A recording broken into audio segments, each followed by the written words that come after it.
मैं शरद जी का भी नाम नहीं लेना चाहता, लेकिन पार्टी तोड़कर सत्ता के लिए नया गठबंधन करके अगर सत्ता हाथ में आती है तो मैं ऐसी सत्ता को चिमटे से भी छूना पसंद नहीं करता।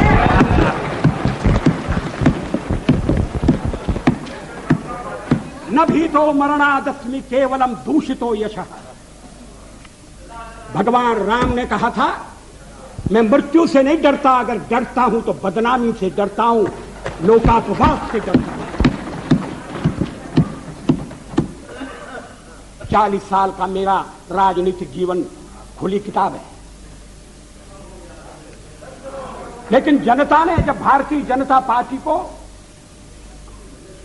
सबसे बड़े दल के रूप में समर्थन दिया तो क्या जनता की अवज्ञा होनी चाहिए?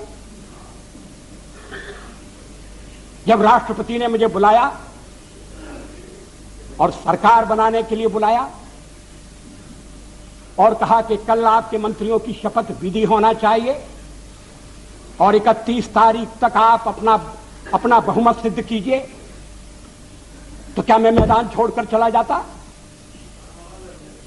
मैं पलायन कर जाता? जिस जनता का हमने विश्वास अर्जित किया है और आप इकट्ठी भीड़ न करें। मैं अलग अलग पीछे अब जब मैंने चर्चा आरंभ की थी तब इसका स्पष्टीकरण किया था। क्या यह तथ्य नहीं है कि हम सबसे बड़े दल के रूप में उभरे हैं? अब जो और तर्क दिए जा रहे हैं मैं उन पर आऊंगा। क्या मैं राष्ट्रपति महोदय से कहता कि नहीं, पहले मुझे जरा बात कर लेने दो,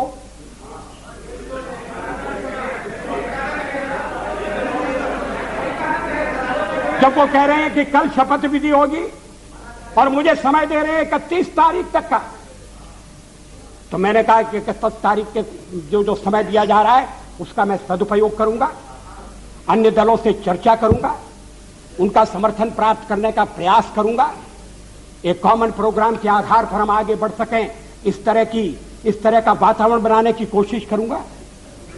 इसमें क्या आपत्ति की बात है? इसमें कौन सा सत्ता का लोभ है? और फैसला केवल मेरा अकेला नहीं था, पार्टी का फैसला था। अध्यक्ष महोदय,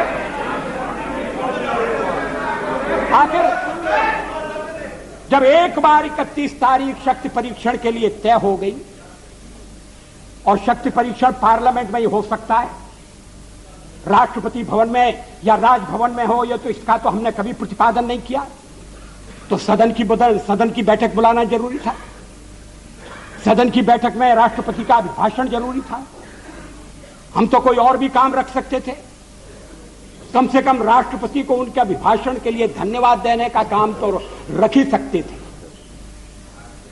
लेकिन ऐसा आपने ऐसा नहीं होने दिया और मैंने भी संदेह पैदा हो इसलिए इस बात पर जोर नहीं दिया। जल्दी से जल्दी पहला अवसर, और इसलिए 27 तारीख और 28 को आज फैसला होने जा रहा है। हम बल दे सकते थे कि नहीं, हमें 31 तक का समय दिया गया है, हम कुर्सी पर बैठे रहेंगे। अध्यक्ष महोदय, कमर के नीचे वार नहीं होना चाहिए, नियत पर शक नहीं होना चाहिए। मैंने ये खेल नहीं किया है, मैं आगे भी नहीं करूंगा। लोकतंत्र एक व्यवस्था है। अब कहा, अब गिनाया जा रहा है आपको कितने % वोट मिले। हमने जो वेस्टमिनिस्टर की पद्धति अपनाई है उसमें वोट नहीं गिने जाते हैं, प्रतिशत नहीं देखा जाता है, उसमें सीटें देखी जाती हैं।